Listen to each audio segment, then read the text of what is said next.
আজকের প্রথমবার আমি বাড়িতে বানাবো পকোড়া।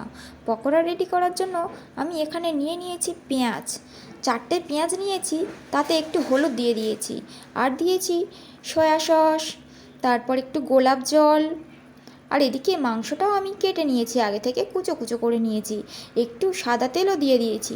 দেওয়ার পরে সেগুলোকে ভালো করে মিক্সড করে নিচ্ছি, অল্প অল্প করে বেসন দিয়ে ওটাকে মিক্সড করতে হবে, করলে আর তৈরিটা ভালো হবে। এটা ভালো করে না মাখালে আবার শক্ত হয়ে যাবে।